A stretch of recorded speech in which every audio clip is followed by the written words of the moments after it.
Chapter 381. Rewards. As Syria stepped back onto the ship, her composure visibly slipped, her polite mask cracking as she released a frustrated huff. Her usually neat movements were slightly rushed as she walked briskly toward Madalena and Eliana, the tension in her frame evident. "My lady," Syria began, her voice tight with irritation. "That man is infuriating." Eliana tilted her veiled face slightly, her curiosity momentarily overshadowing her unease. "What happened?" Syria exhaled sharply, her hands clenching at her sides. "He speaks as though the words coming out of my mouth mean nothing. I implied, hinted, even outright suggested things that any sensible person would understand, and yet he acted as if it all flew over his head." Madalena, standing composed as ever, nodded in agreement. "He certainly presents himself as someone ignorant of decorum or implications. It's as if he's oblivious to the importance of the Thaddeus Duchy. Or worse, he simply doesn't care." Syria's lips thinned into a tight line. "Exactly. Either he's an uneducated fool who doesn't recognize the weight of your name, my lady, or he's so insolent that he dismisses it entirely." Eliana's fingers drummed lightly against her armrest. "Interesting," she murmured, her tone calm but with an edge of thoughtfulness. "And what's your assessment, Madalena?" Madalena tilted her head slightly, her hands folded neatly in front of her. "It is difficult to say. On the surface, he appears to be nothing more than a charlatan, someone skilled in combat but lacking refinement or respect for noble authority. However," her voice trailed off, her brows furrowing. "However," Eliana prompted, her curiosity piqued. "However," Madalena continued, her tone measured, "there is something deliberate about his demeanor. His flippancy, his mockery, it feels less like ignorance." "However," Madalena continued, her tone measured, "there is something deliberate about his demeanor. His flippancy, his mockery, it feels less like ignorance and more like deflection. He knows exactly what he's doing, and it is not by chance." Syria scowled, crossing her arms. "If that's the case, then he's even more intolerable. Mocking the authority of the duchy so brazenly. It's insulting." Eliana leaned back slightly, her veil shifting as she tilted her head in contemplation. "Perhaps. But if he truly doesn't care about the Thaddeus name, or if he's deflecting as you say, that makes him even more curious. He's not like the others, and that much is clear." Her voice dropped slightly, her tone more to herself than her companions. "Still, that doesn't explain why I feel like he's looking straight through me." Madalena gave her a reassuring glance. "My lady, it's likely your imagination. The device is undetectable." Eliana nodded, though the tension in her chest didn't ease. "Perhaps," she said softly, "but keep observing him. I want to know more about this Mr. Luca." Lucavion watched Syria retreat, her composed stride a little too stiff, her back just a little too straight, subtle signs of someone carefully masking their irritation. His smirk lingered as he murmured under his breath, "How interesting. She looked rather annoyed by your demeanor." Vitaliera chimed in, her tone tinged with amusement. "You've really mastered the art of getting under people's skin." Lucavion chuckled softly, his dark eyes glinting with mischief. "If I'm not compatible with someone, what other choice do I have? It's not as if it's my fault." "Of course not," Vitaliera replied dryly. "It's never your fault, is it?" Lucavion shrugged, his smirk broadening. "Naturally." He leaned back against the nearest railing, his gaze drifting toward the horizon where the faint silhouette of the Thaddeus Duchy's ship lingered in the distance. His expression softened slightly, thoughtful rather than amused. Miss Syria's questions were pointed, but her interest wasn't casual. "And then there's that veiled girl, watching from the shadows. Still thinking about her?" Vitaliera asked, her voice breaking into his thoughts. "You've been unusually interested in that ship."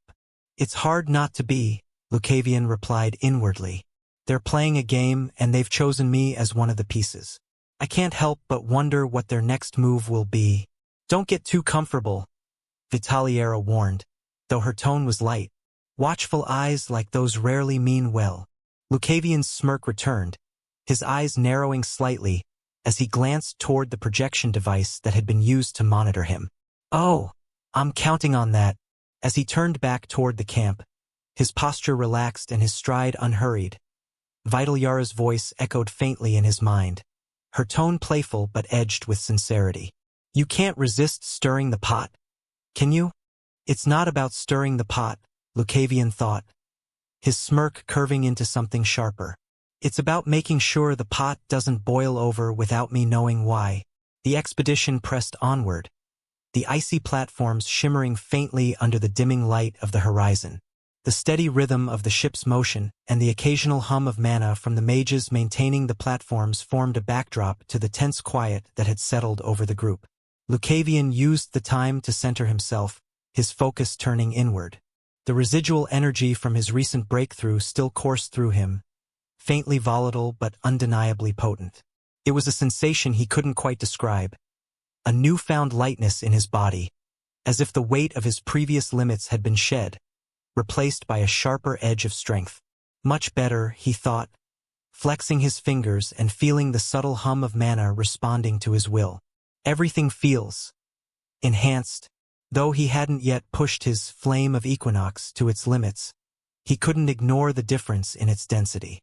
The flames, when called upon, coiled around his blade with an intensity that was almost alive, flickering brighter, hotter, more focused than before. Even a brief coating of the flames ignited monsters far faster than he was accustomed to, the heat searing through their defenses as if drawn directly to their weaknesses. During the smaller skirmishes that punctuated their journey, Lucavion wielded his enhanced power sparingly, testing its edges without revealing too much.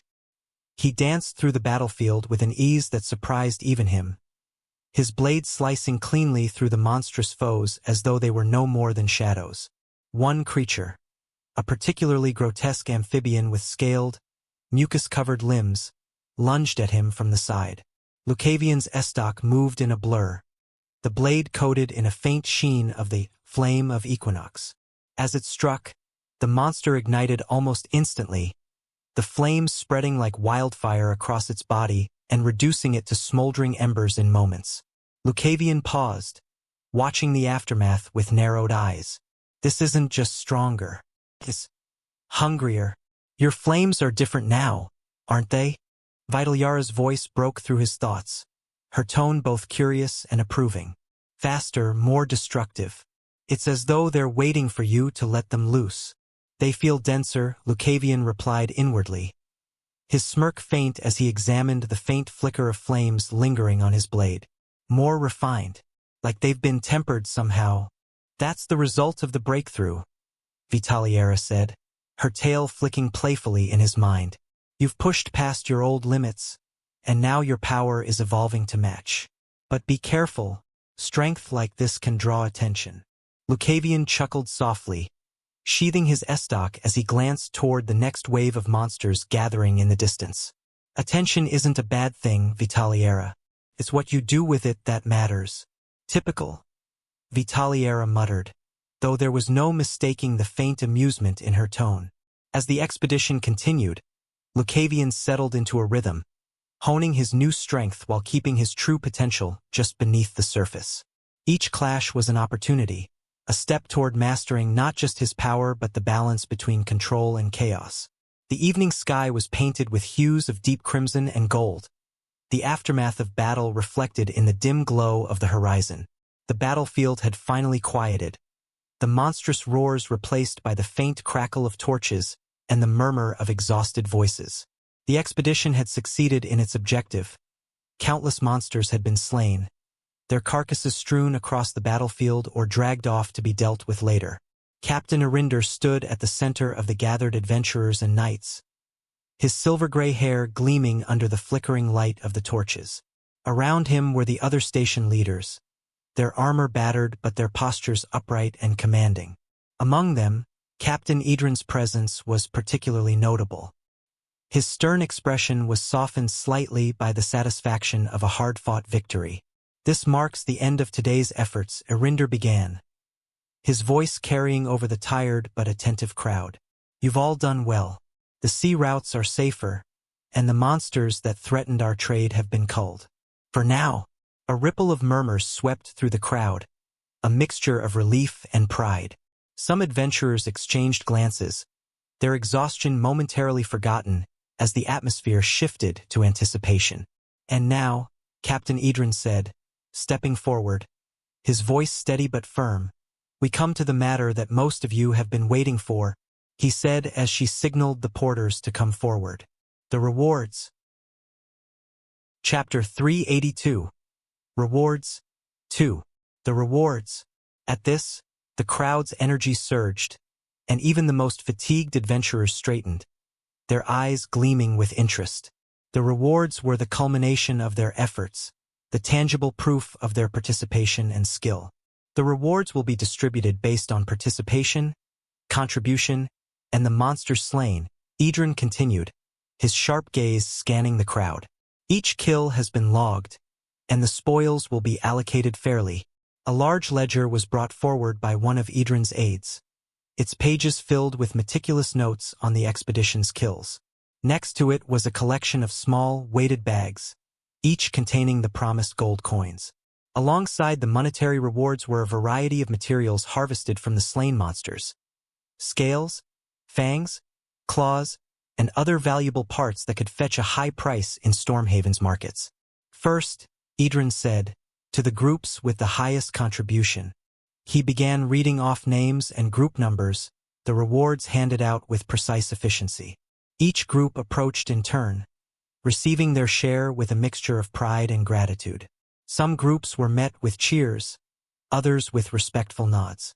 The adventurers, for all their differences, understood the value of hard work and the respect it earned.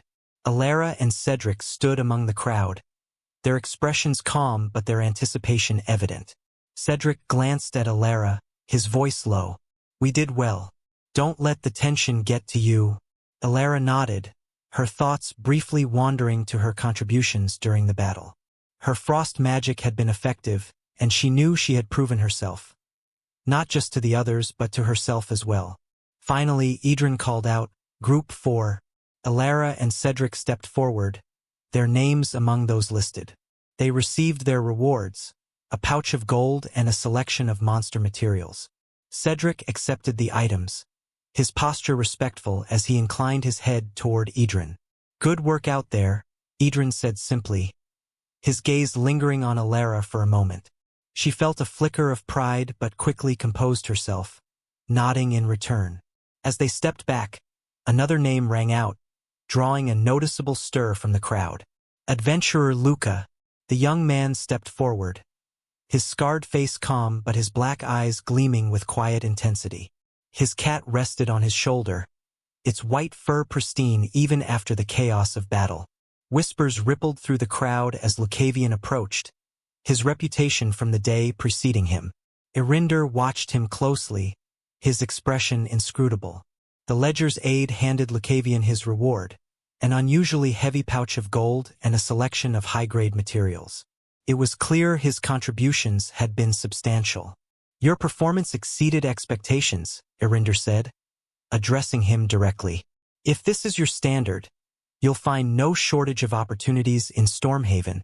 Lucavion stepped forward, his movements relaxed, his cat perched contentedly on his shoulder. The crowd watched him closely, the faint jingling of the heavy pouch of gold in his hands drawing even more attention. He examined his reward briefly, then smirked, his sharp features illuminated by the torchlight. "Quite a haul," he said casually, his voice carrying over the murmuring crowd. "Looks like I'll never be poor in my life." The remark sent a ripple through the gathered adventurers. Some laughed nervously, while others exchanged uneasy glances. The sheer weight of his reward was undeniable, the pouch brimming with gold and high-grade monster materials.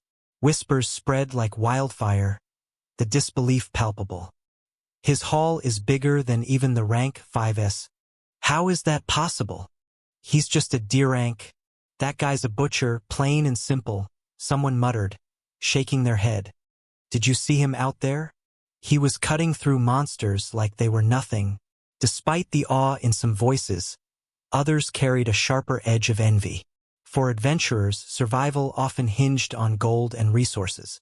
Seeing someone walk away with what seemed an unfair share, especially someone they didn't fully understand, stirred greed and resentment among the crowd.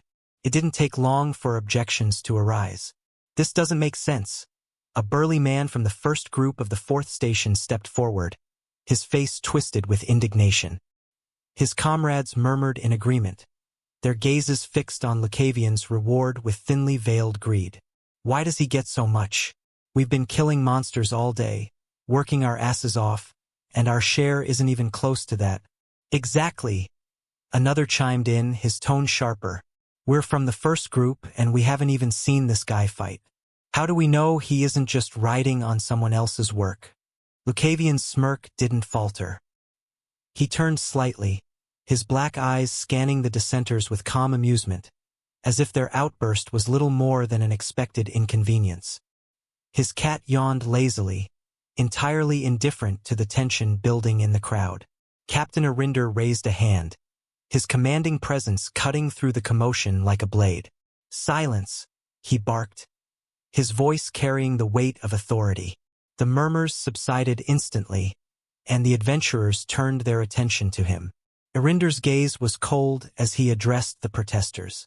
The rewards are calculated based on contribution, not assumptions.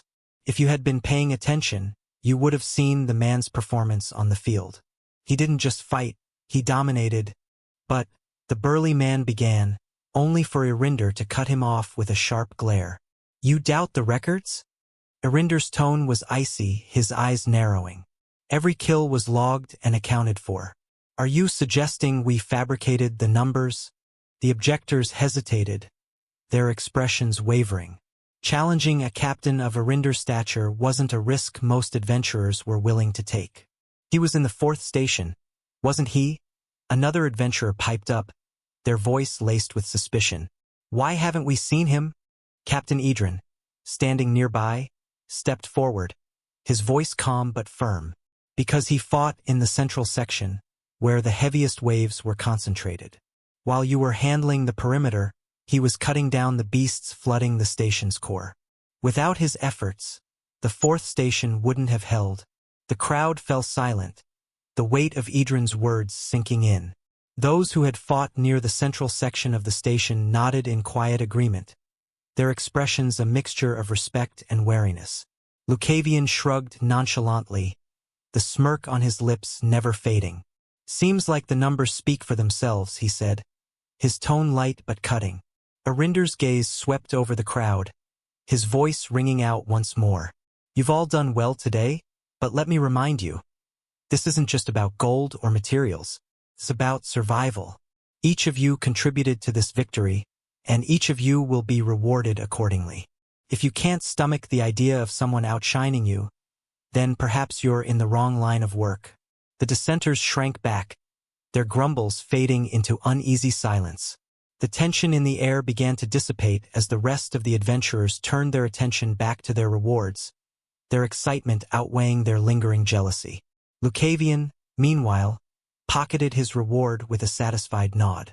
His cat stretched lazily on his shoulder, and he turned to leave the platform, his presence still commanding attention even as he moved back into the crowd. The guild hall was a whirlwind of activity that evening, the dim lighting casting warm hues over the polished wooden floors. The air hummed with the energy of adventurers returning from the expedition, their voices raised in bargaining, camaraderie, or thinly veiled frustration as they jostled for space to sell their spoils. Lucavion stepped through the heavy oak doors, his movements unhurried despite the chaos around him. The flickering lanterns highlighted the sharp lines of his face, his scar catching the light as his cat, Vitaliera, perched on his shoulder, her tail swaying idly. The moment he entered, a subtle ripple passed through the room. Heads turned, and whispers began to weave through the crowd. His earlier performance still lingered in the minds of the adventurers, a mix of awe and envy sparking renewed curiosity. Corvina Farrow, the guildmaster, stood at her usual post near the central ledger, her sharp eyes scanning the bustling hall. Her fingers tapped lightly on the edge of her desk, her thoughts momentarily distant as she processed the day's influx of activity. But the moment her gaze landed on Lucavion, her expression shifted, her usual composed demeanor sharpening with interest. "Ah," she murmured to herself, straightening as she motioned discreetly to one of her aides. "Clear the counter." The young aide, startled but obedient, quickly moved to make space at the main counter, shooing away a pair of adventurers who had been arguing over the value of a Thunderhawk pelt. Lucavion approached with his usual relaxed stride, his smirk already in place. Corvina stepped forward to meet him, her voice calm yet carrying an undertone of authority that cut through the surrounding noise. "Luca," she greeted, deliberately using the name he had chosen earlier. Her gaze flicked briefly to the cat on his shoulder before settling on him. "I trust your expedition went well?" He inclined his head slightly, his smirk deepening. "Well enough, Guildmaster. I thought I'd lighten my load." Figuratively, of course. His tone carried a playful edge, though his dark eyes glinted with unmistakable intent. Corvina gestured toward the cleared counter, her expression neutral but her gaze lingering on him with barely concealed curiosity. "By all means, let's see what you've brought this time." Lucavion placed his gloved hand inside his coat, retrieving a spatial ring with a practiced flourish. But then before he could do anything, Corvina acted immediately. "Cough. Let's not do it here." She was about to make a huge mistake. Thankfully, she had restrained herself. Chapter 383. Rewards 3. Corvina straightened abruptly, her usual calm nearly slipping. Clearing her throat, she motioned for Lucavion to stop before he could activate the spatial ring. "Cough. Let's not do it here," she said, her tone cool but hurried. Her sharp eyes darted to the adventurers around them, who were already craning their necks and murmuring in anticipation. Lucavion raised an eyebrow, the corner of his mouth quirking into a knowing smirk. "Something wrong, Guildmaster?" She hesitated for a fraction of a second before regaining her composure. "Only that this is hardly the place for such a spectacle," she replied smoothly, gesturing for him to follow. "Come, I'll take you to a more appropriate venue." Without waiting for a response, Corvina turned on her heel, her cloak billowing slightly as she led the way through the guild hall. Lucavion followed at a leisurely pace, his cat purring contentedly on his shoulder, tail swaying in rhythm with his steps. Behind them, the hum of the crowd rose as the adventurers speculated wildly about what was about to happen. Corvina pushed open a set of heavy double doors, revealing a spacious, well-lit room tucked away at the back of the guild. The chamber was clearly designed for high-value transactions. A long, sturdy table occupied the center, surrounded by reinforced storage cabinets. The walls were lined with shelves holding various tools for appraising and preserving rare materials. A few enchanted lanterns cast a steady, warm glow over the polished stone floor. "This should suffice," Corvina said, stepping aside to allow Lucavion entry. Her voice carried its usual authority, but her eyes betrayed a flicker of anticipation. Lucavion gave the room a cursory glance, his smirk deepening. "Quite the setup. I take it you don't do this for just anyone." "You'd be correct," she replied, her tone clipped but not unfriendly. "Now let's see what you've brought." Lucavion stepped to the center of the room and raised his gloved hand, holding the spatial ring between his fingers. With a subtle pulse of mana, the ring activated, its energy shimmering as its contents spilled forth. The room was suddenly filled with the overwhelming sight of monster carcasses and rare materials. Frost WRM scales glinted like shards of ice under the lantern light, their iridescent sheen mesmerizing. The enormous, crystalline claws of a sandstorm behemoth sprawled across the floor, their size dwarfing the table. Thundercloud serpent fangs, void elemental cores, and heaps of smaller but no less valuable components were piled high, the sheer volume threatening to overrun the room. Corvina's mouth fell open as she took an involuntary step back. "What?" Her voice trailed off, her sharp mind momentarily overwhelmed by the sheer magnitude of the collection. The assortment was beyond impressive. It was staggering, a haul that could rival the spoils of an entire expedition. Lucavion's smirk never wavered. "Too much?" he asked, his tone laced with amusement. Corvina snapped her mouth shut, quickly recovering her composure. She straightened her posture, though her eyes continued to flicker over the treasures sprawled before her. "Hardly," she said, though her voice was a touch strained. "But I wasn't expecting this." Corvina's sharp eyes scanned the sprawling collection, but her attention was soon drawn to something that dwarfed the rest. At the far end of the room lay an enormous carcass, its sheer presence commanding the space. The creature's body was long and sinewy, covered in shimmering, oceanic scales that glistened in the lantern light like a cascading waterfall of blues and greens. Its massive fangs, each as long as a broadsword, jutted from its powerful jaws. The faint remnants of its mana radiated through the room, sending an involuntary shiver down her spine. Corvina took a cautious step forward, her eyes widening as recognition set in. Her breath hitched, and she whispered almost reverently, "An evolved sea serpent, and it's even of a peak rank for strength." Her voice carried a mix of awe and disbelief, the weight of her statement causing the aides in the room to exchange stunned glances. Peak rank for monsters were not only rare but dangerously close to the upper limits of what most adventurers could handle. For one to be taken down and brought back in such pristine condition was nothing short of extraordinary. "How did you even kill it?" she asked, her voice sharper now as she turned to Lucavion.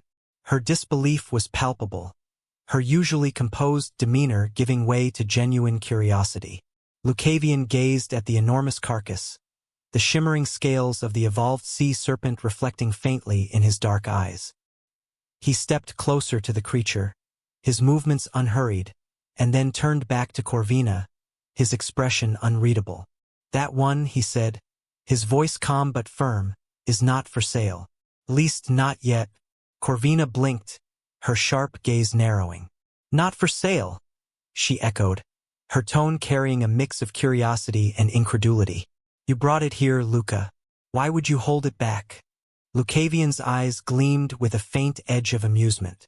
"Because," he said, his voice dropping slightly, "I need to talk to someone before I decide what to do with it."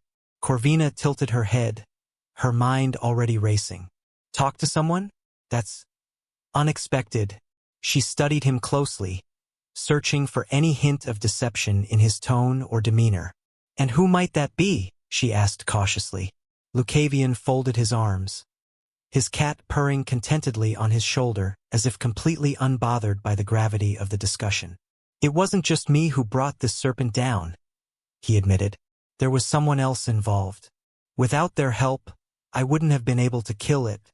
"He didn't do it alone?"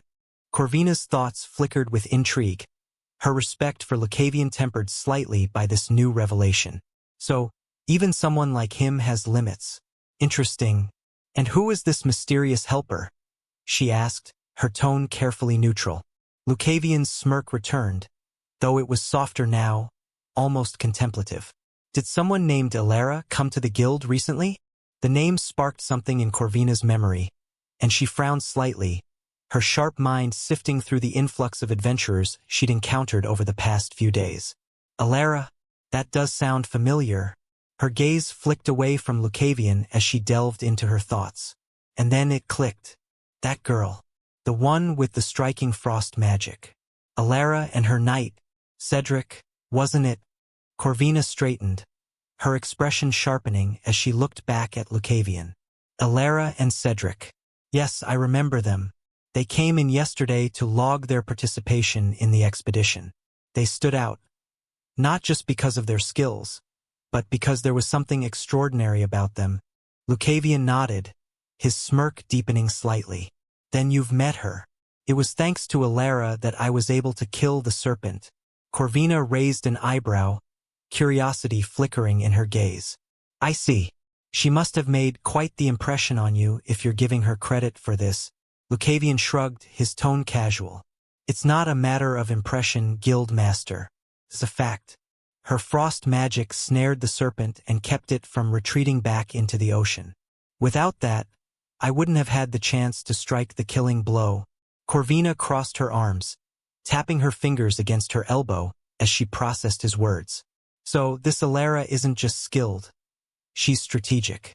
To coordinate with someone like Lucavion and succeed against a peak rank for monster, She's no ordinary adventurer.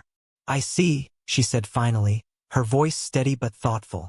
If that's the case, it's only fair that you discuss its sale with her. But be aware, Luca, monsters of this caliber don't go unnoticed. Holding on to it too long might invite complications. Lucavion chuckled softly, his dark eyes gleaming with confidence. Complications are my specialty, Guildmaster. But I appreciate the warning. Corvina's lips quirked in a faint smile, though her mind continued to churn. Alara and Cedric, I need to keep an eye on them. If they're capable of working with someone like Lucavion and achieving this, they could be invaluable assets, or dangerous wildcards. Very well, Corvina said, her tone brisk once more. I'll consider this matter pending until you've resolved things with Alara. But let me make one thing clear, Luca. If you plan to keep bringing creatures like this into my guild, you'd better be prepared for the attention it'll draw. Lucavion inclined his head, his smirk never faltering. I wouldn't expect anything less. As Corvina watched him, she couldn't help but feel a strange mixture of admiration and wariness. This man, he's as dangerous as the monsters he hunts. And yet, he's more intriguing than anyone I've encountered in years. Stormhaven is about to get a lot more interesting. Chapter 384. The Inn.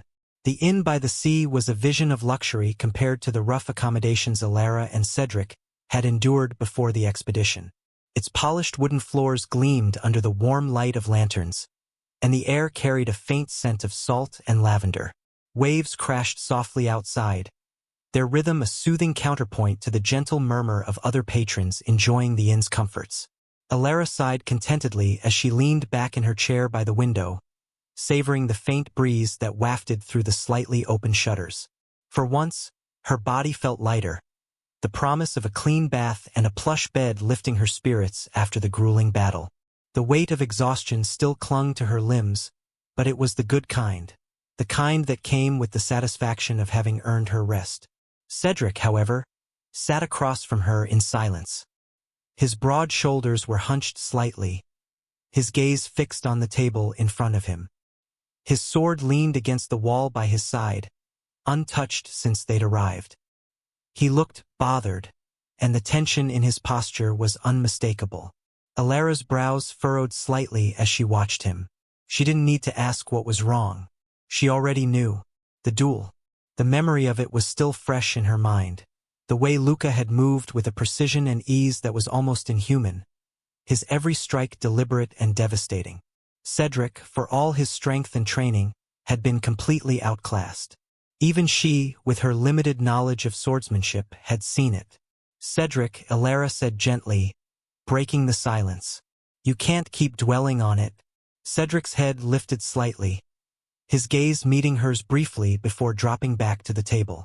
I'm not dwelling, he muttered, though the tightness in his voice betrayed him. Alara tilted her head, her expression softening. You're a terrible liar. Cedric didn't respond to Alara's words.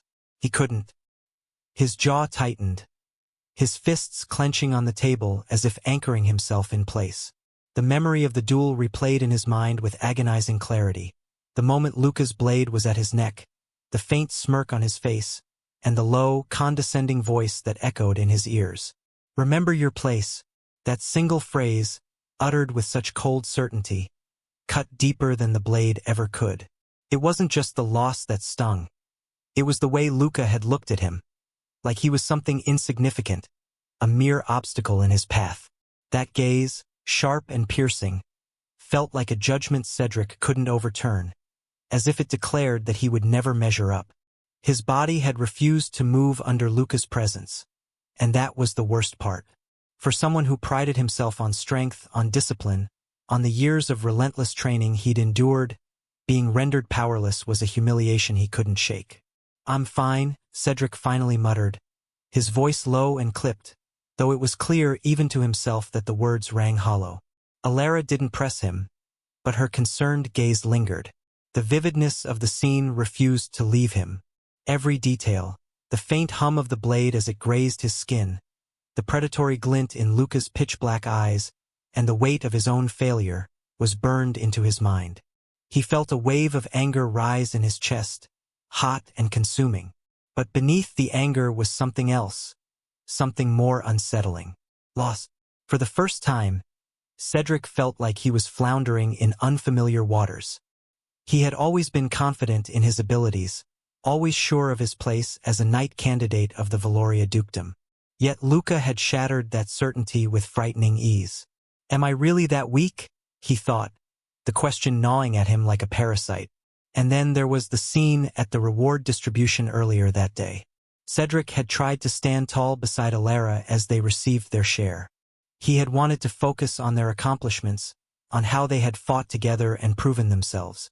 But when Luca's name was called, everything unraveled. The sheer weight of Luca's haul, more gold, more materials, and more recognition than anyone else, was undeniable. The murmurs in the crowd only drove the point further into Cedric's chest, each whisper like a dagger twisting in his gut. He's just a D-rank.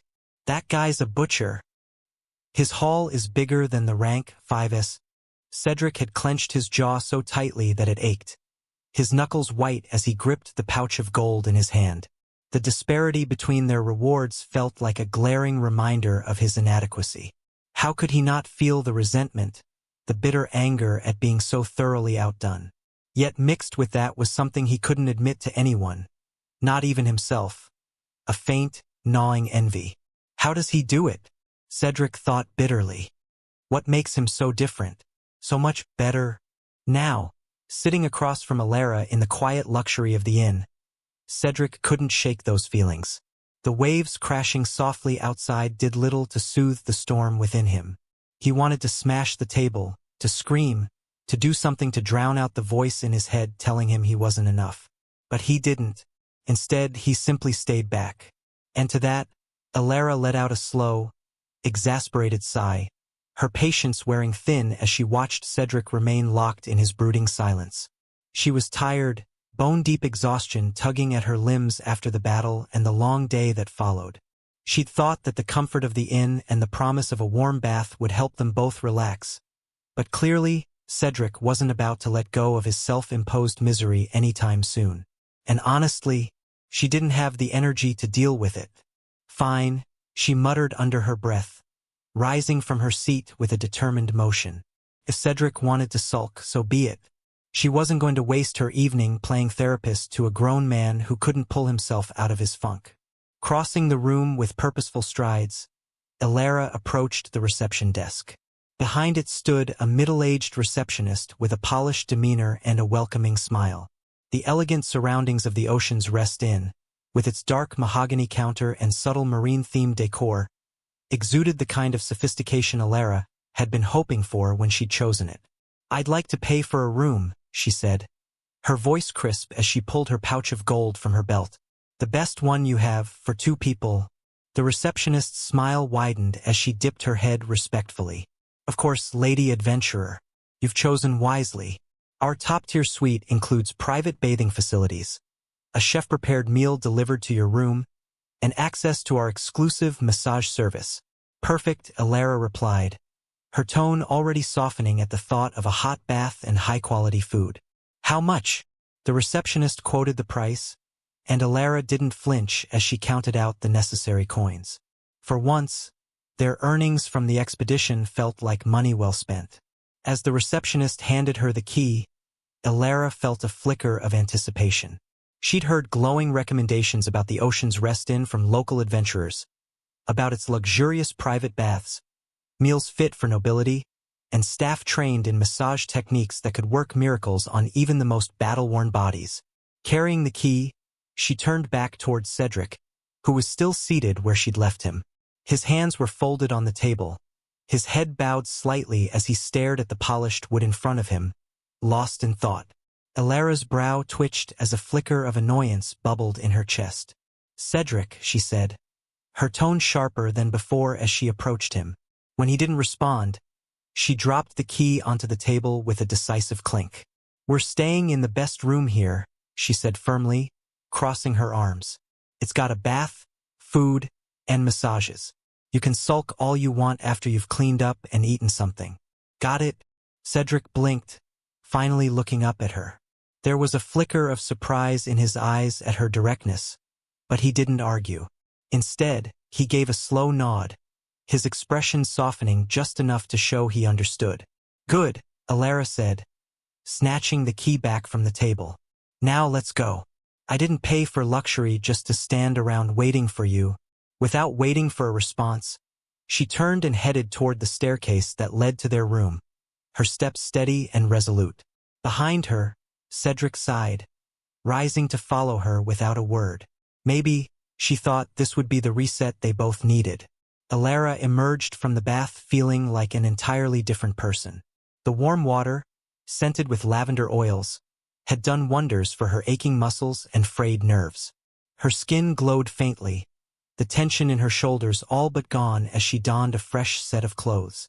She tied her damp hair into a loose braid, her movements slower and more relaxed now. Knocking lightly on Cedric's door, she called out, "Cedric, I'm heading down for a meal. You should come too." From the other side of the door, his voice came muffled but firm. "I'll pass. I need to rest." Alara hesitated for a moment before nodding to herself. "All right," she said simply. "Rest well." She didn't press further. If Cedric needed time to himself, she wasn't going to force him to join her. With a shrug, she turned and made her way toward the restaurant. The scent of grilled fish, fresh bread, and spiced stews wafted up the staircase, teasing her senses as she descended. The restaurant area was located just past the reception desk. A cozy yet refined space with polished wooden tables and softly glowing lanterns casting a warm light. Alara was already imagining what she'd order when her eyes caught sight of a familiar figure standing by the reception desk. Luca.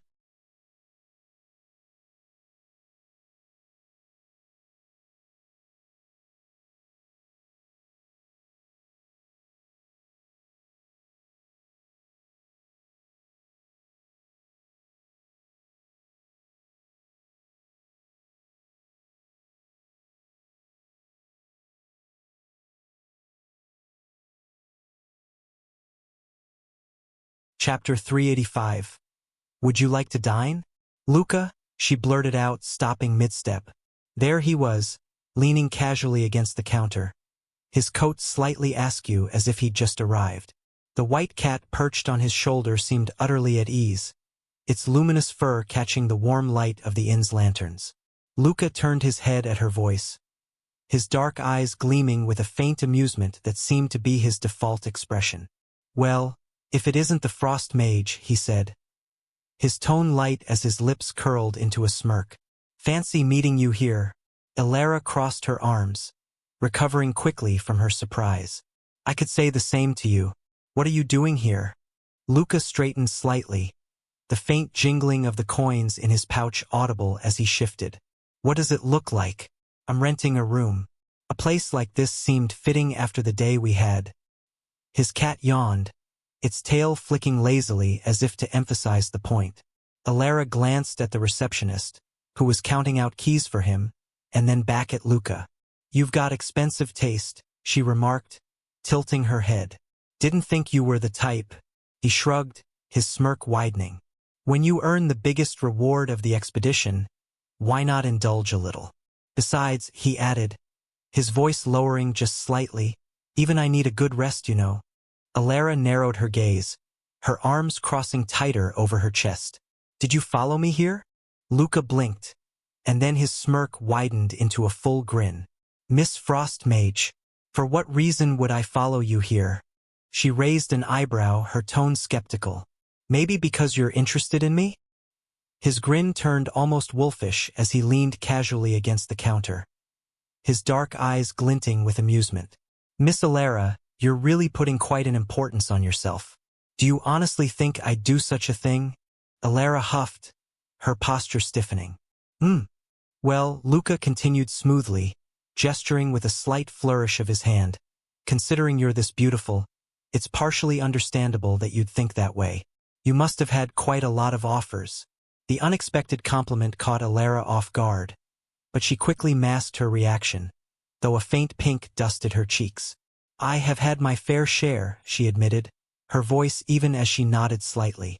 It was true. She was used to drawing attention, even if it was something she'd grown to ignore long ago. Of course you have, Luca said, his smirk softening slightly. For a moment, his gaze lingered on her, as if studying her expression, but it shifted quickly to the restaurant area behind her. Going for a meal? Yes, she replied simply, her tone clipped. She wasn't sure where this was going, and Luca's unpredictable demeanor was always enough to put her slightly on edge. Then how about I accompany you? He asked, his voice light but with a certain persistence. Your night doesn't seem to be here, after all. Alara's brow furrowed. And why do you think I'd accept that? Luca's smirk returned, sharper now. Why not? It's not every day you get the opportunity to dine with a handsome man like me.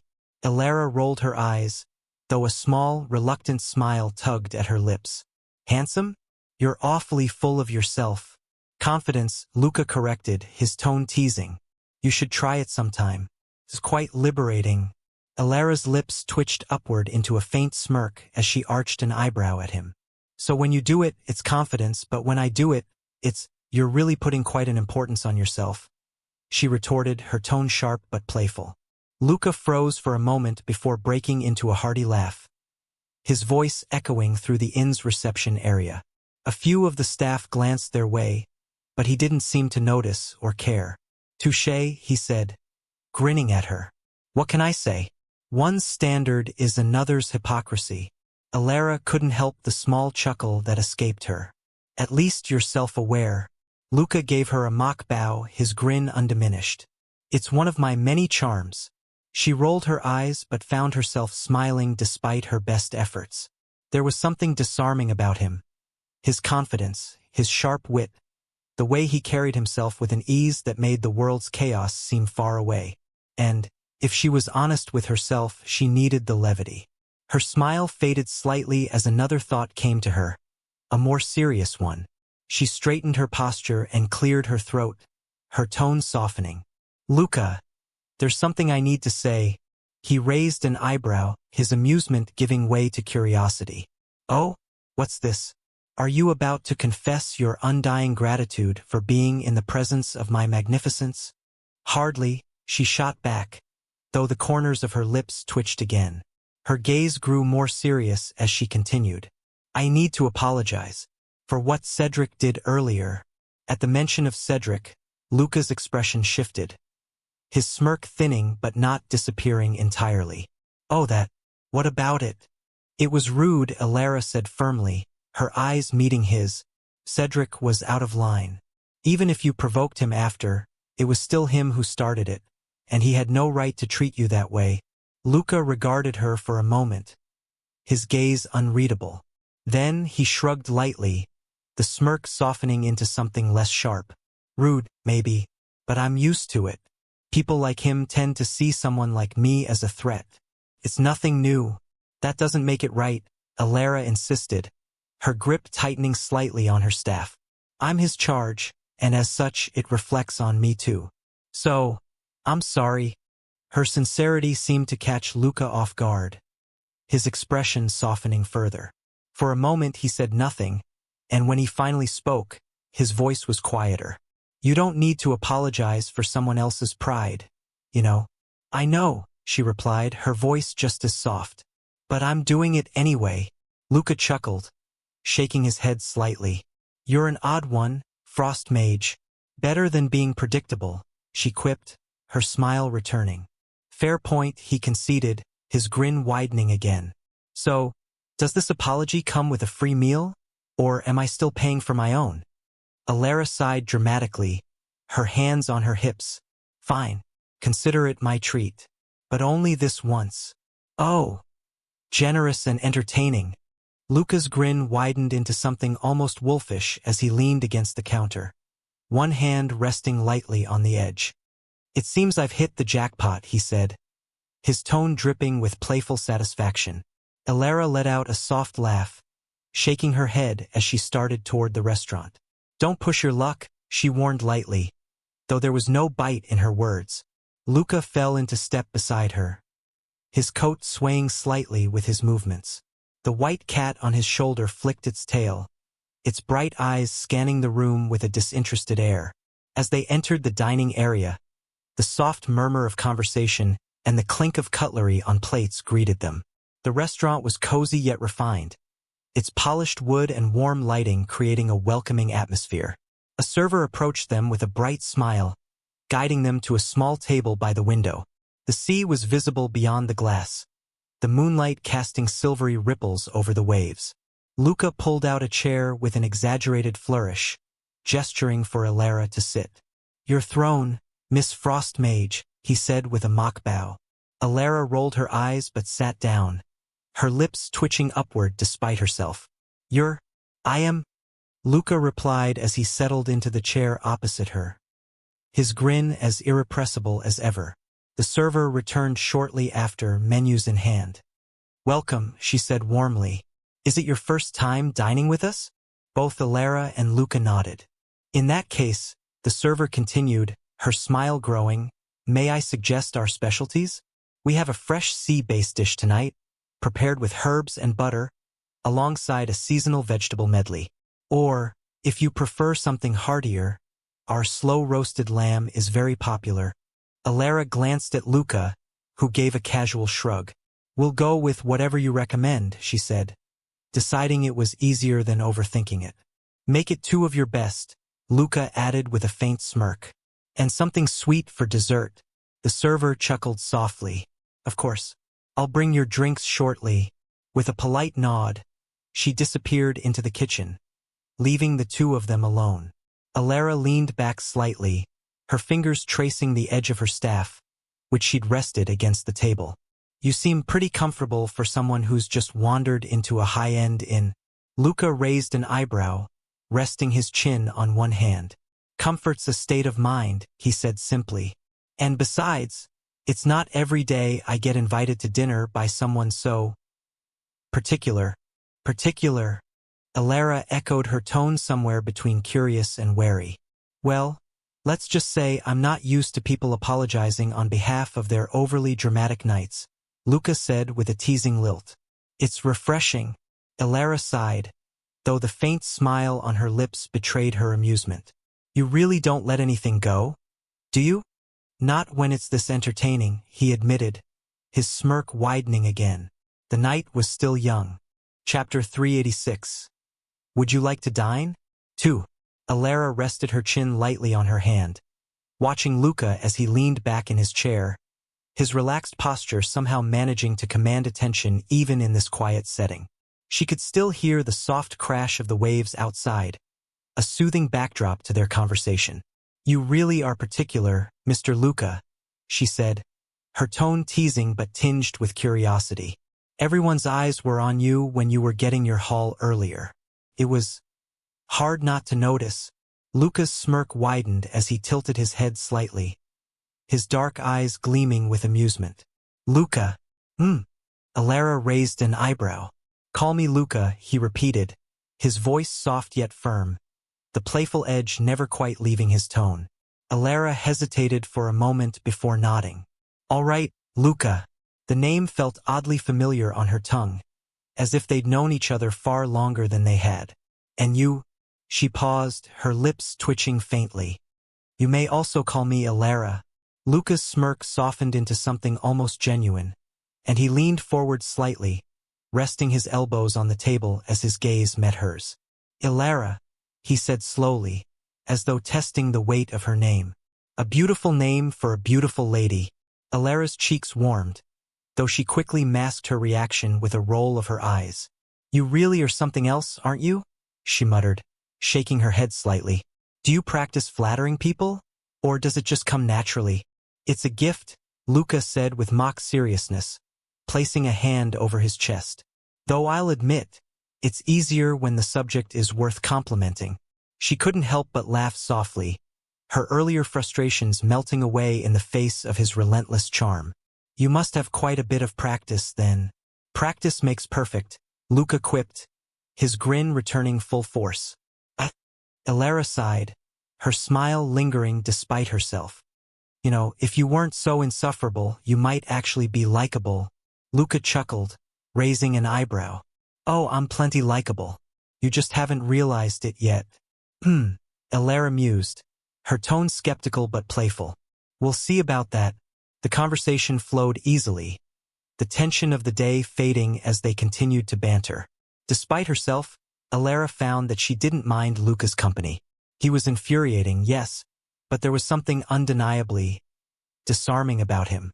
And for the first time in a long while, she let herself relax. As the soup arrived at the table, its golden broth shimmered under the warm light, and the aromatic scent of rare fish and delicate herbs wafted through the air. The dish, a delicacy from the remote seas, was an indulgent start to the meal. Luca raised an eyebrow as the server placed the bowls before them. "High-end, indeed," he murmured, picking up his spoon with deliberate grace. The cat on his shoulder twitched its nose at the savory aroma, but Luca gently waved it away with a flick of his finger. "No, none for you. Even you don't deserve to outshine this masterpiece." Alara rolled her eyes, already stirring her soup. "Do you ever not monologue over food?" "Rarely," Luca replied, his smirk intact as he took a sip. He closed his eyes briefly, savoring the blend of flavors. Ah, perfection. They ate in relative silence for a few minutes, the quiet broken only by the soft clink of spoons against the bowls. The warm, rich broth seemed to soothe the tension of the day, if only for a moment. Then came a voice, low and smooth, reverberating inside Luca's head. "How did you know she was here?" Lucavion didn't flinch, his spoon pausing briefly before resuming its motion. "I didn't," he replied inwardly, his tone conversational, though his mental voice carried an edge of amusement. "I simply wanted to relax," he replied with an air of nonchalance. "Remember, we made quite a bit of money today. I thought I deserved a bit of indulgence." "It doesn't feel like it," Vitaliera quipped, her tone soft but pointed. "Your relaxation feels suspiciously like scheming." Lucavion shrugged slightly, his expression unreadable. "If you call existing a scheme, then yes, I'm guilty." Across from him, Alara took another spoonful of soup, her posture softening as she savored the delicate balance of flavors. The warmth of the broth seemed to erase the tension she carried, even if only momentarily. Her lips parted slightly as she mumbled, "This is so good." Her eyes half closed in bliss. A small trail of broth lingered at the corner of her lips. She quickly swiped it away, but the unabashed delight in her expression was unmistakable. Lucavion's gaze lingered on her for a moment, his smirk fading into something softer, almost unguarded. "She really eats like master." The thought surfaced unbidden, and his chest tightened with a bittersweet ache. Whether it was her enthusiasm, her unfiltered appreciation for something so simple, or the fleeting resemblance in her demeanor, the memory of Gerald was suddenly vivid in his mind. Perhaps it was just a reminiscence, or perhaps it was something deeper. His master's presence had been unshakable, and now, in moments like these, Alara's existence seemed to echo it. But he allowed none of this to show. Neither Vitaliera nor Alara needed to know the thoughts that danced just beneath the surface. Instead, Lucavion smirked to himself and pushed the thought away, tucking it into the recesses of his mind where it would remain untouched. "You're practically drooling, Frost Mage," Luca teased lightly, slipping seamlessly into his outward persona. Alara froze, glaring at him as a faint flush colored her cheeks. "I am not," she shot back, though her tone lacked the bite it usually carried. "Right," Luca replied, his smirk growing. He leaned back in his chair, spoon spinning idly in his fingers. "You look like someone who's just tasted enlightenment," Alara scoffed, her expression falling into one of mock disdain, though the smile tugging at her lips betrayed her. "I can't help it if good food makes me happy." Lucavion inclined his head slightly, his smirk softening as he echoed her sentiment. "Indeed, a good meal is important. It reminds us of simpler pleasures. Balance, even amidst chaos." Alara brightened at his words, her posture relaxing as she chirped, "Right, right, that's exactly how it should be."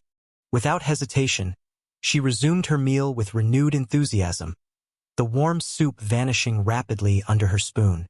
As Lucavion watched her, his usual smirk faded into a thoughtful expression. There she was, the supposed main character of this tangled story, someone whose life was inevitably entwined with his own. Her path, as he knew it, was riddled with thorns, her destiny an unrelenting storm she had yet to weather. And yet, watching her now, cheeks puffed slightly as she ate with such unguarded eagerness, she seemed almost untouched by the weight of it all. Fierce? He thought of how she'd been described in the novel. Perhaps. But right now, she's nothing short of enthusiastic. Innocent, even. The contrast was striking. The poised frost mage, the future heir to a crumbling legacy, reduced to someone who found such unfiltered joy in a simple meal. The dissonance struck a chord in him, a flicker of something unspoken curling in his chest. His gaze drifted, unbidden, into the recesses of his own memory, where ghosts of the past stirred. A memory clawed its way to the forefront. The rigid halls of the Duke's estate, its cold grandeur swallowing all but the echoes of disciplined steps. If you were still in the Duke's house, would you be this expressive? The question lodged itself in his mind, sharp as a blade. He had seen her before, even in those brief moments when their paths had crossed years ago. Back then, she had been a perfect heir, rigid, disciplined, bound by the weight of expectation. Every action measured, every word deliberate. There had been no space for expressions like this, no room for the genuine, unguarded joy that now flickered across her features. Is this who you really are, Elara? Or is this just the version of you freed from their shadow? He wondered silently, his chest tightening with something that wasn't quite sadness, but close enough to sting. He blinked, snapping himself out of the haze of reminiscence. His gaze settled on her again, and she caught his eye briefly, tilting her head curiously. "What?" she asked, pausing mid-bite.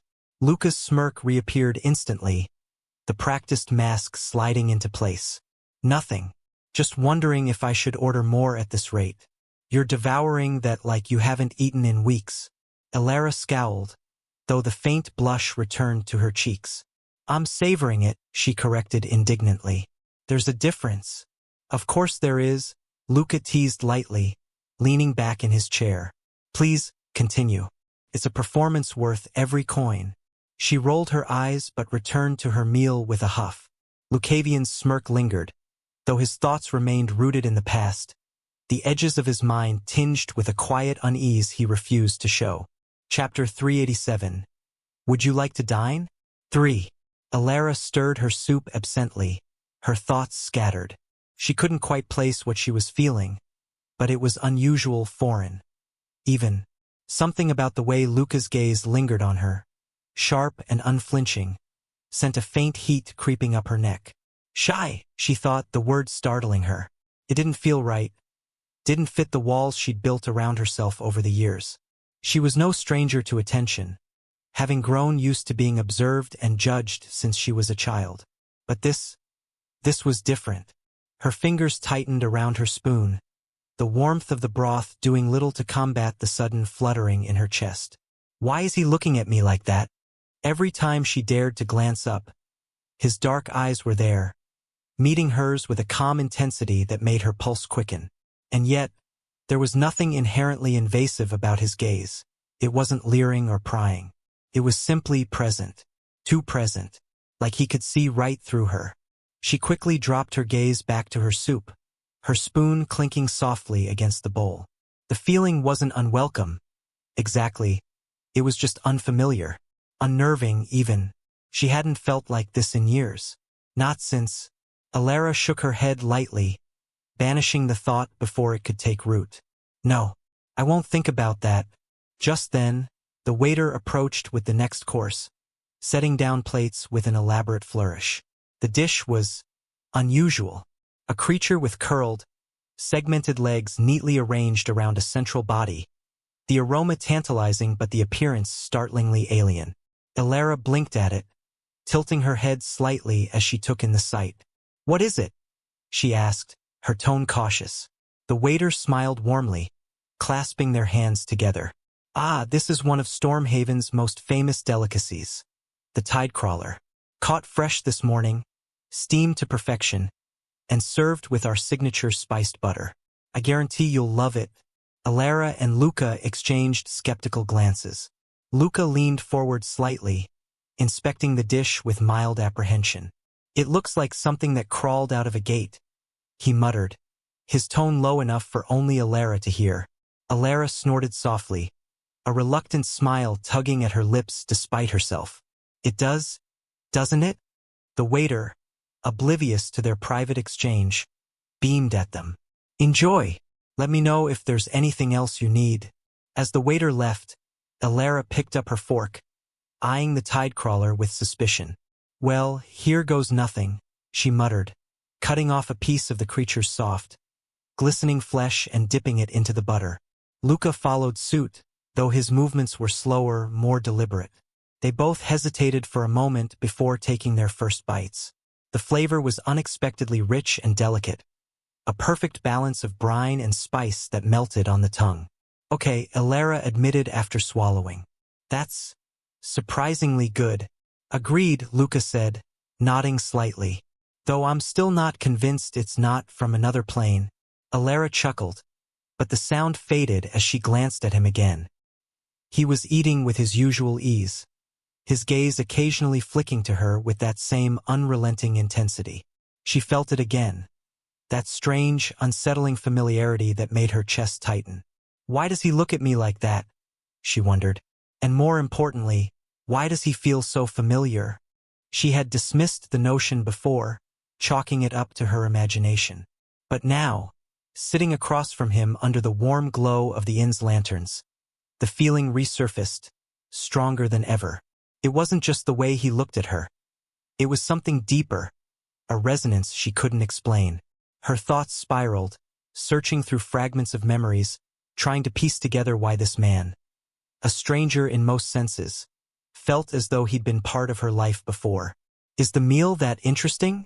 Luca's voice broke through her reverie, pulling her back to the present. His smirk was back, teasing and sharp. You're really looking at it through and through. Alara blinked, realizing she'd been staring, though not at the food. Her cheeks flushed faintly, and she quickly looked down at her plate. I'm just savoring it, she said, her tone slightly defensive. Savoring, huh? Luca echoed, his smirk widening. Sure doesn't look like it. I am, Alara insisted, though her thoughts were still tangled with the odd familiarity of him. She stabbed another piece of tidecrawler with her fork, but then she realized. Why not ask him? Alara's fork paused midway to her lips, the question nagging at the edges of her thoughts. Why not ask him? It wasn't as though she needed to feel shy around someone like Luca, especially not him, of all people. Why should I? She thought, the logic snapping into place. She set her fork down gently and raised her head, meeting his dark gaze directly. Luca, she began, her voice steady but laced with curiosity. Have we ever met before? Luca blinked, his spoon hovering above his plate. For a fraction of a second, something flickered in his expression, too fleeting to catch properly, before his smirk returned. He asked, tilting his head as though her question amused him. Why do you think so? Alara straightened in her seat, her hands resting lightly on the table. It's just, she hesitated briefly, searching for the right words, but pressed on. You feel familiar, like I've known you before, but I can't quite place it. Luca leaned back in his chair, his smirk never faltering. Familiar, you say? His tone was light, almost dismissive, but his eyes gleamed with an enigmatic glint. Well, I am rather unforgettable. Perhaps you've read about me in one of those Frost Mage chronicles. Alara rolled her eyes, though a faint smile tugged at her lips. I'm serious, she said, her tone softening. It's not just your face or your mannerisms. It's something else, like a memory I can't quite grasp. He studied her quietly for a moment, his usual playful demeanor softening into something more reflective. But then he shrugged, his movements casual, as if brushing off her words. If we had met, I'm sure I'd remember you, he said, his tone smooth and easy. You're not exactly forgettable yourself, Alara. His answer was clear and maddeningly evasive. Alara narrowed her eyes slightly, her instincts pricking at the edges of her mind. "You're deflecting," she accused, leaning forward a fraction. "Why? Deflecting?" Luca repeated, placing a hand over his chest in mock offense. "You wound me, Frost Mage." "I'm merely answering your question." Elara frowned, frustration flickering behind her eyes. "Then why do I feel like you're hiding something?" "Because you're suspicious by nature," Luca replied smoothly, his smirk widening again. "But I assure you, if I had the pleasure of knowing you before, I wouldn't forget. Maybe you just have a knack for drawing people in." Elara leaned forward slightly, her gaze locking onto Luca's dark eyes. "Suspicious," she murmured, her tone edged with quiet insistence. Her instincts buzzed faintly, whispering that there was more to him than his casual words suggested. Lucavion, however, leaned back in his chair, the glint of amusement in his eyes deepening as a soft laugh escaped him. "Let's entertain the idea for a moment," he said, his voice smooth yet layered with an almost playful undertone. "Let's say we have met before. Then wouldn't it be fate that we've crossed paths again? Here of all places? Out of all the inns, all the cities in the world." He trailed off deliberately, his smirk fading into something softer, almost genuine. His gaze held hers steadily as he added, "Doesn't that mean it's fate that brought us together here?" There was no teasing edge in his tone this time, only quiet curiosity. "Would you not say so?" Elara blinked, momentarily caught off guard by the shift in his demeanor. His smile wasn't the usual smirk. It was warm and sincere in a way that seemed to strip away the layers of mystery surrounding him, even if just for a fleeting moment. Before she could respond, he lifted his glass of wine with practiced elegance, taking a slow sip as his eyes never left hers. The silence stretched between them, but it wasn't uncomfortable. If anything, it felt heavier, filled with unspoken thoughts neither seemed ready to voice. Elara tore her gaze away first, lowering her eyes to her plate as her thoughts churned. "What is with this guy?" she wondered, exhaling softly. He wasn't particularly handsome in the traditional sense. His features were sharp, his smirks infuriatingly smug, but there was something about him, something intangible, like a pull she couldn't quite resist. It wasn't charm exactly or even charisma. It was deeper than that, a gravity that drew people in like a vortex. Maybe, indeed, whatever it was, the time they were spending was not a waste. Elara was sure of that at least. Chapter 388. Good night. The meal continued in a steady rhythm, each course arriving and disappearing as the evening stretched on. The Tidecrawler's delicate flavors gave way to roasted game served with fragrant herbs and a light drizzle of spice glaze, followed by a simple yet decadent dessert of honeyed fruit compote layered with soft cream. Conversation ebbed and flowed between them, Luca's teasing remarks often drawing reluctant smiles from Elara despite herself. She found herself growing accustomed to his infuriating charm, though she remained wary of the way he seemed to navigate every topic with the precision of someone accustomed to never revealing too much. Lucavion, for his part, was unhurried, savoring each bite as if it were a calculated indulgence. His dark eyes lingered on Elara occasionally, studying her expressions with subtle curiosity, but he offered no further cryptic comments about fate or familiarity, letting the earlier moments settle into the quiet space between them. Eventually, the final plate was cleared away, and the waiter approached with a warm smile. "Did everything meet your expectations?" they asked, clasping their hands in polite anticipation. "Exquisite," Luca replied smoothly, lifting his glass for a final sip of wine. "Though I suspect the company improved the meal immeasurably." Elara shot him a side-eye glance but didn't protest. Instead, she addressed the waiter. "It was wonderful, thank you." The waiter inclined their head, leaving them with a parting promise to return should they need anything else. As they disappeared, the cozy hum of the dining room returned, the low murmur of other patrons blending with the faint sound of waves crashing against the distant shore. "Well," Luca said, leaning back in his chair with a satisfied sigh, "I'd say that was a worthwhile indulgence. Wouldn't you?" Elara nodded, brushing a stray strand of hair behind her ear. "I suppose," she admitted, her tone deliberately neutral, though the faint curve of her lips betrayed her enjoyment. Luca chuckled, his smirk returning full force. You suppose? After all that enthusiasm earlier, I expected more praise.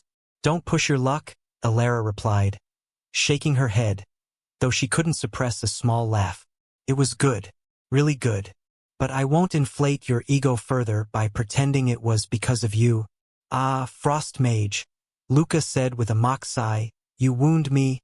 Alara rolled her eyes, rising from her seat as she adjusted her cloak. Come on. Let's settle the bill before you start monologuing about your tragic injuries. Lucavion stood as well, his movements easy and graceful. As you wish, my lady, he said with a slight bow, though his smirk never wavered. As they approached the counter, the soft murmur of the inn's dining room provided a gentle backdrop. Alara stepped forward confidently, her hands lightly brushing her cloak aside as she addressed the receptionist. I'll take care of the bill, she said firmly, sparing a glance toward Luca, whose smirk widened as he leaned casually against the counter. Next time it will be on me. Next time, she scoffed, though a faint smile tugged at her lips. Don't push your luck. The receptionist, smiling warmly, slid the bill across the counter. Alara reached for it without hesitation, but as her eyes scanned the total, her confidence wavered for a brief second. The number etched on the slip was more than she had anticipated. Her fingers twitched slightly, and a faint, almost imperceptible sigh escaped her as she reached for her coin pouch. Why is everything Luca touches ridiculously expensive? Still, she didn't falter. Opening the pouch, she counted out the sum and slid the coins across the counter with a composed expression, though her heart clenched slightly at the sight of her dwindling funds. Thank you, miss, the receptionist said, bowing slightly as they gathered the coins. We hope you'll visit us again. Alara nodded politely, stepping back to join Luca, who was observing her with an amused glint in his eye. You twitched, he remarked, his smirk sharp. I did not, she shot back, her tone firm as she adjusted her cloak. And even if I did, you're hardly worth it. Ouch, Luca said with a mock wince, clutching his chest dramatically. You're ruthless, Alara. Truly, she huffed, shaking her head. Come on. Let's get out of here before I start regretting this entirely. Regret? Luca echoed, falling into step beside her as they made their way toward the exit. For paying for the most delightful evening of your life? Surely not. Alara glanced at him, her expression caught somewhere between exasperation and amusement. Alara walked ahead, her steps brisk and purposeful as she made her way toward the inn's reception area. Luca followed a few paces behind, his usual smirk firmly in place, his hands resting casually in his pockets. The faint hum of conversation and the distant crash of waves accompanied them, filling the comfortable silence between their steps. When they reached the reception desk, Alara turned back to face him, her expression softening slightly. It was a really good meal, she said, her tone quieter now, less guarded. Thank you for accompanying me. Luca inclined his head with a slight bow, the movement fluid and deliberate. The pleasure was mine, he replied, his voice light but sincere. And I must admit, I had quite a bit of fun. Alara's lips curved into a small smile, and for a brief moment, the tension of the evening seemed to dissolve completely. Good night, then, she said, turning to leave. But just as she took her first step, Luca's voice halted her. The weather is beautiful tonight, he said, his gaze shifting toward the open doorway leading to the streets. It would be a waste to stay locked inside a room. Alara stopped, following his gaze. The soft glow of lanterns illuminated the cobblestone streets outside, and the faint sea breeze carried a refreshing mix of salt and warmth. The air was cool but not cold, and Stormhaven's proximity to the ocean gave it a uniquely pleasant atmosphere. Even at night, people strolled leisurely along the streets, their laughter and chatter blending with the rhythmic crash of waves in the distance. She glanced back at Luca, raising an eyebrow. Is that an invitation? Invitation? He repeated, tilting his head slightly as a faint smirk tugged at his lips. I call it meeting the ends. Now that you've paid for such an expensive meal, it's only fair I treat you to something as well. Don't you think? Alara narrowed her eyes slightly, her expression unreadable as she considered his words. She turned her gaze back to the streets, watching as couples and groups meandered past. It wasn't a bad idea. She had eaten well, felt refreshed, and the atmosphere outside was undeniably inviting. There was no reason to refuse, except for the fact that it was Luca making the offer. Still, as she lingered on the threshold, the idea of walking through Stormhaven's lively streets under the stars held a certain appeal. But she really was tired. She lingered for a moment, her gaze fixed on the bustling streets. The soft glow of lanterns and the inviting atmosphere called to her, but something deep inside tugged her back. Even though Luca had proven himself reliable and, in his own way, kind, she couldn't ignore the voice of caution that whispered in her mind. It wasn't distrust, not exactly. But they'd only met a handful of times, thrice at most. And while Luca was undoubtedly intriguing, something about him felt like a riddle she wasn't quite ready to solve. Everything would be moving too fast if she just went along with him now. And then there was Cedric, who still weighed on her mind. She needed to check on him, even if he insisted he was fine. "I think I'll pass," Alara said finally, her tone calm but firm as she turned to look at Luca. "It's been a long day, and I should check on Cedric. Maybe another time." Luca's smirk softened into a smile, one that caught her off guard with its sincerity. There was no hint of disappointment or annoyance, no teasing retort, just a simple, genuine understanding. "I understand," he said, his voice steady and light, as though he'd anticipated her answer all along. For a moment, Alara felt a pang of something she couldn't quite name. Relief? Gratitude? She wasn't sure, but it eased the tension in her chest. "Good night, Luca," she said, her lips curling into a faint smile as she adjusted her cloak and turned back toward the inn staircase. "Good night, Alara," he replied, his tone as casual as ever, but with a warmth that lingered. As she ascended the stairs, the faint sound of the sea breeze and distant laughter followed her. She didn't look back, but the image of Luca's smile stayed with her.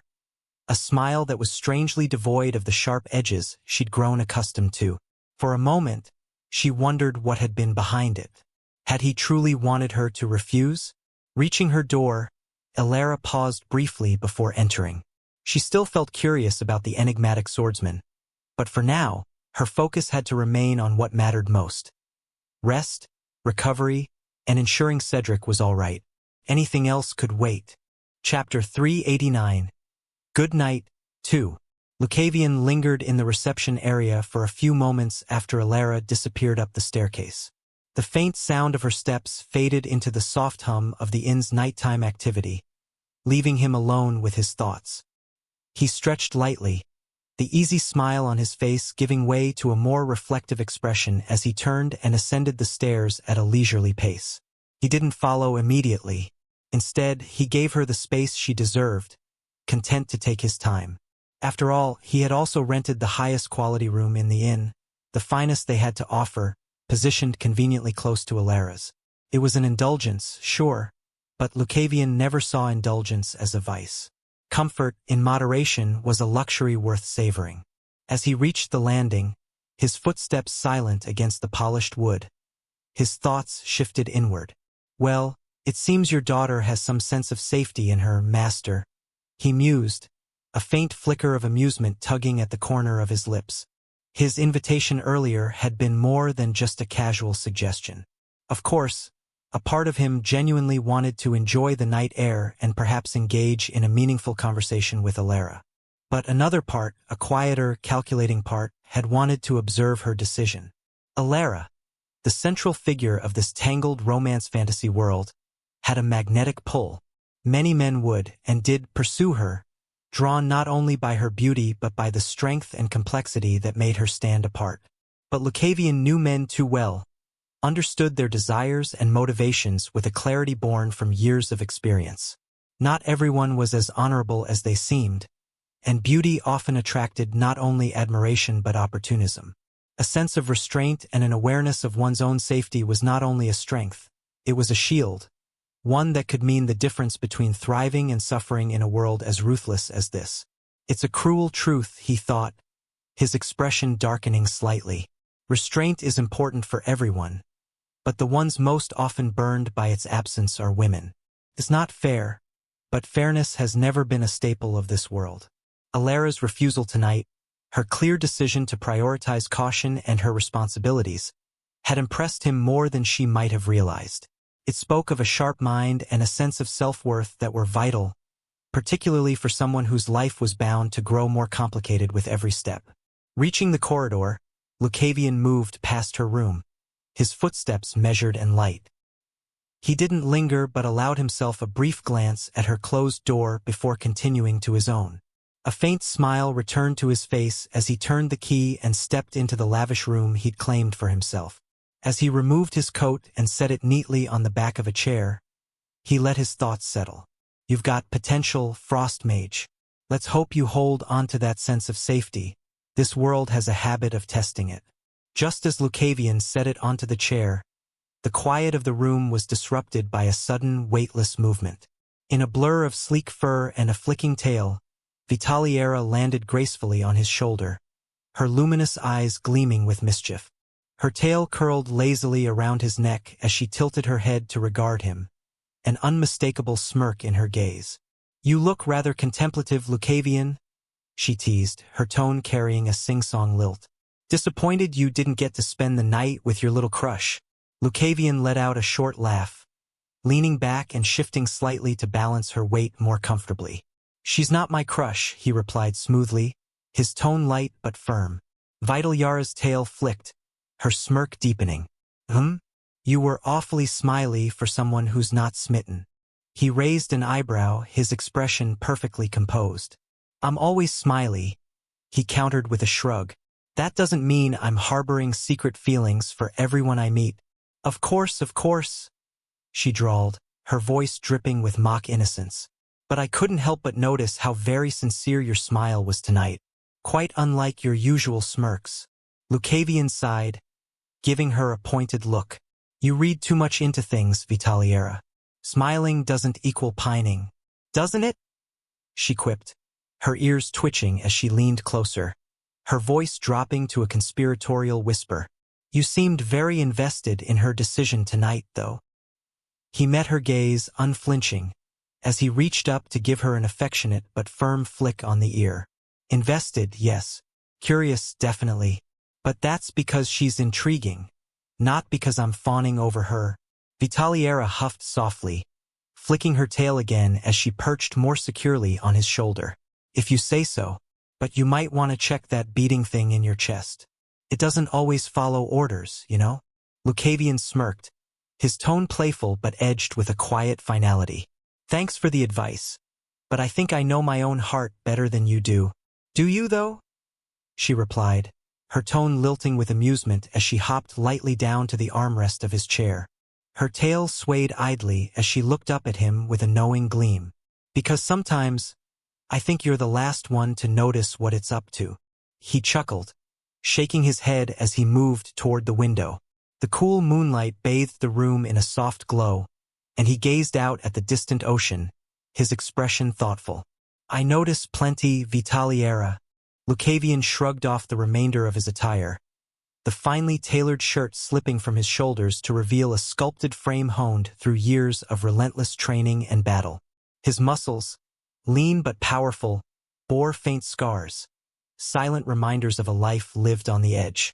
The moonlight streaming through the window cast faint silver highlights across his chest and arms, accentuating the defined lines of his physique. He caught Vitaliara's gaze lingering on him, her luminous eyes betraying more interest than she likely intended. With a teasing smirk, he said, You're lucky. You get a good show tonight. Humph?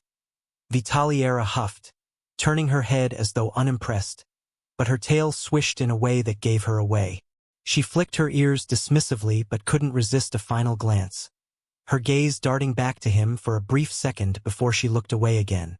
Lucavion chuckled softly, his amusement evident. You're a terrible liar, Vitaliera, he said as he crossed the room toward the adjoining bath area. You wish, she retorted, hopping lightly from the chair to the windowsill, her tail curling around her paws. I've seen better. Sure you have, he called over his shoulder, his tone dripping with mock skepticism as he disappeared into the bath. The sound of running water filled the air, blending with the distant murmur of waves outside. Lucavion took his time, the warm water washing away the day's dust and tension. His movements were deliberate, each stroke of his hands across his skin methodical, as if scrubbing away not just dirt but the weight of unspoken thoughts. The bath's subtle fragrance of herbs and minerals added to the calming atmosphere, a rare indulgence that Lucavion allowed himself when the opportunity arose. He leaned back slightly, letting the water flow over him as his mind quieted, the earlier events of the day melting into the background. But then he remembered something. I forgot to talk about the carcass of evolved sea serpent. He forgot something really important. As the sun broke over the horizon, casting its golden glow across the bustling docks of Stormhaven, the adventurers and knights gathered once more for the second day of the expedition. The air was brisk, carrying the salty tang of the sea, but the atmosphere buzzed with anticipation. Captain Arinder stood atop a raised platform near the fourth station, his sharp eyes scanning the assembled crowd.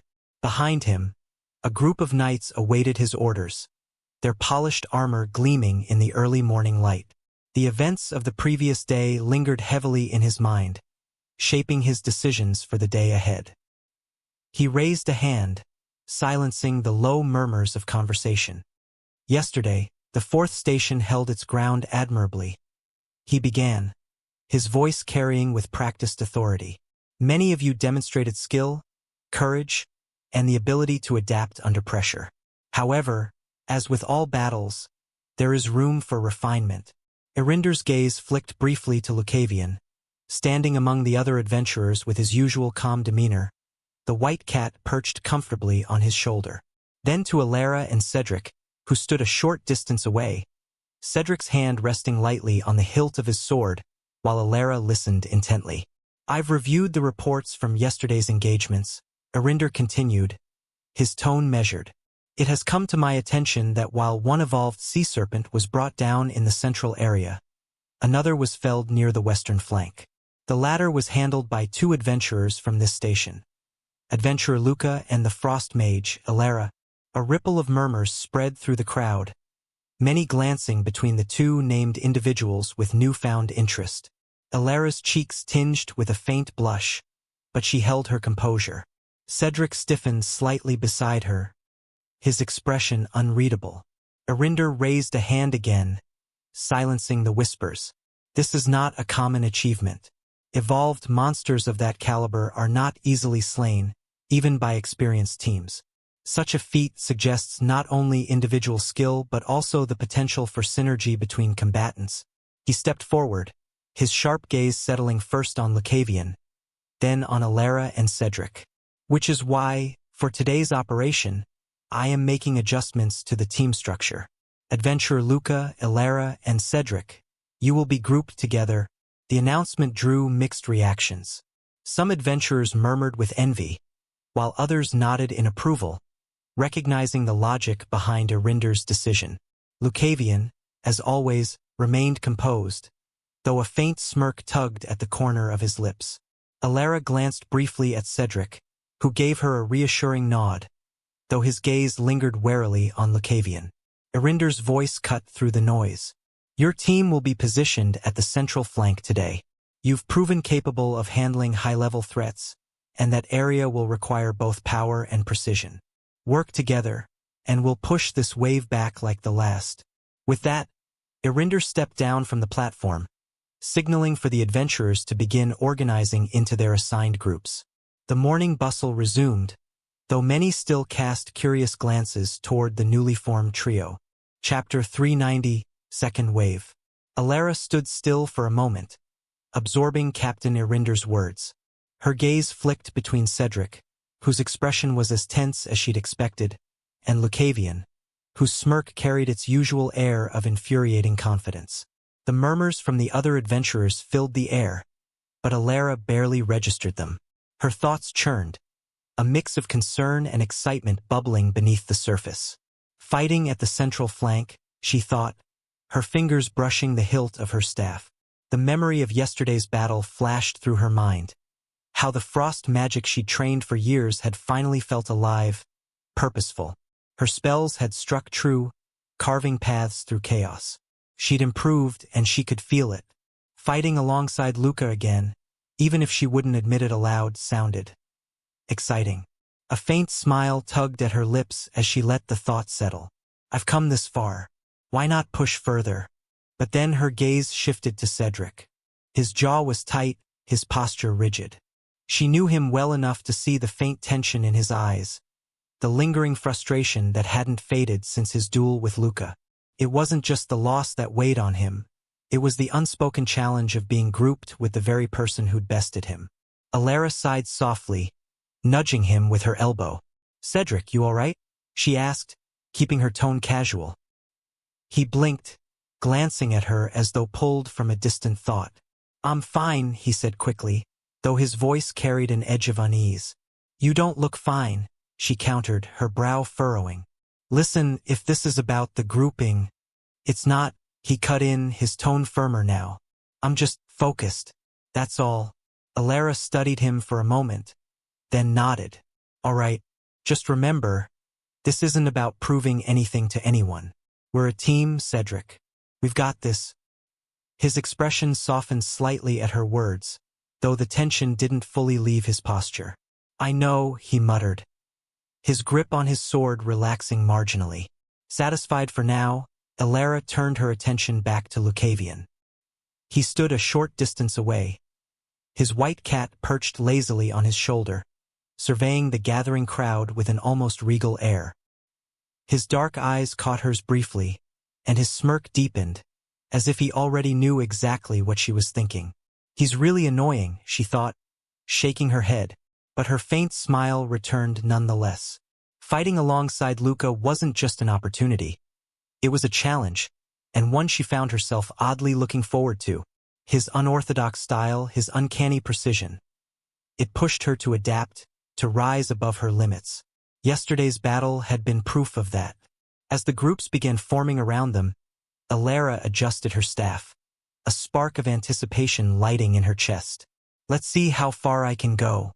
The sun had climbed higher, bathing the battlefield in its harsh light as the waves began. The sea churned violently, giving way to the monstrous forms that surged forth from its depths. The air thickened with tension, but Alara gripped her staff tightly, her frost magic already crackling in anticipation. Lucavion was the first to move, his dark blade humming as he waded into the fray with a confidence that bordered on reckless. He didn't so much fight as he butchered, his strikes brutal and efficient, cutting down monsters with a precision that sent sprays of ichor arcing into the air. It was chaotic, messy, and completely unorthodox. "Trap them before they scatter," Luca called out, his voice calm despite the chaos. His blade carved through a serpentine creature with a resounding slash, its segmented body crumpling at his feet. "If you can keep them in place, I can cut through them faster." Alara nodded sharply, her focus sharpening at his words. "I can do that," she replied, her staff glowing faintly as frost began to swirl around her. She turned towards Cedric, who had taken up a position behind her, his sword ready to intercept any monsters that slipped past. "Cedric, cover me."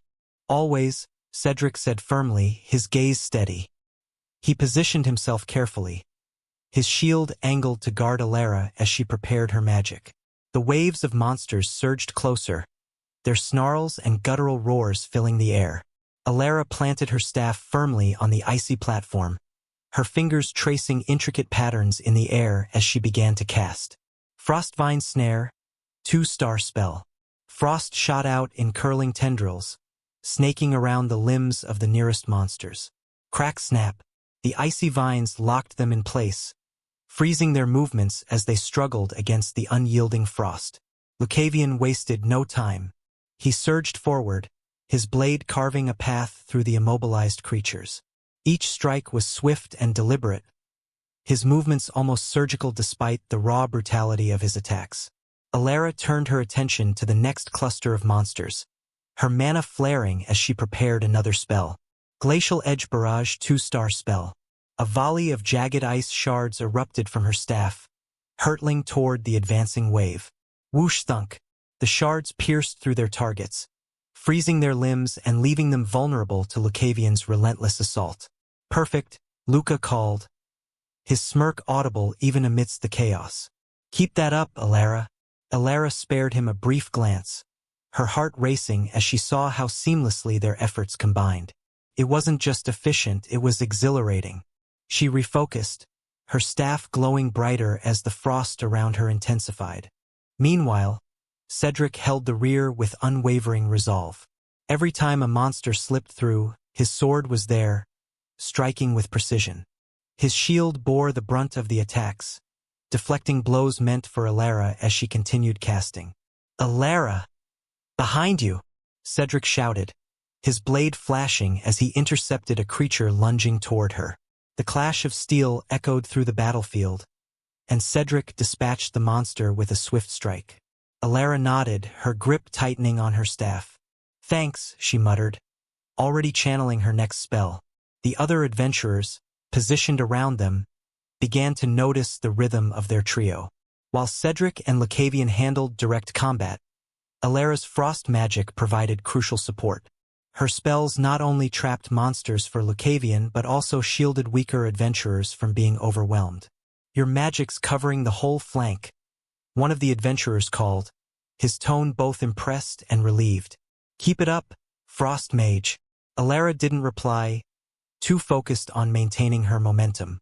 The strain of constant casting was beginning to show, her mana reserves dipping lower with each spell, but she pressed on. As if sensing her fatigue, Lucavion called out again, his tone laced with that infuriating confidence. Don't waste too much of that fancy mana on me, mage. I don't need the attention. Alara rolled her eyes but couldn't help the faint smile tugging at her lips. You'll get what you need, she shot back, channeling another spell. Frozen Tempest, 3-star spell. She swept her staff in a wide arc, unleashing a spiraling storm of frost and wind. Whircrack.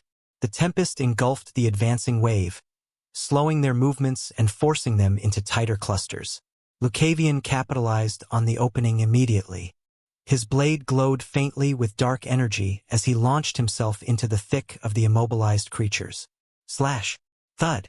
Each strike was decisive, cutting through the monsters with an efficiency that bordered on terrifying.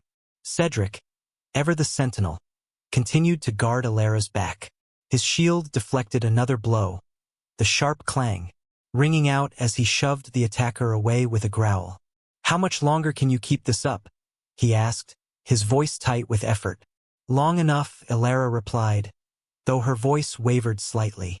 Her mana reserves were nearing their limit, but she refused to falter. She raised her staff once more, the frost around her swirling with renewed intensity. The monsters continued their assault, but the trio held firm, their combined efforts pushing back the relentless tide. And Alara knew something. She was really improving. The battle dragged on, the relentless waves of monsters testing every ounce of Alara's strength, skill, and resolve. Frost clung to the battlefield, the shimmering ice and jagged barriers marking her tireless efforts. Around her, Cedric's shield clashed against claws and fangs with unyielding resolve, while Lucavion danced through the chaos, his blade carving a path through the immobilized monsters like a shadow given form. Each time she felt her focus waver, a glance at her companions pulled her back. Cedric, standing firm, guarding her without hesitation.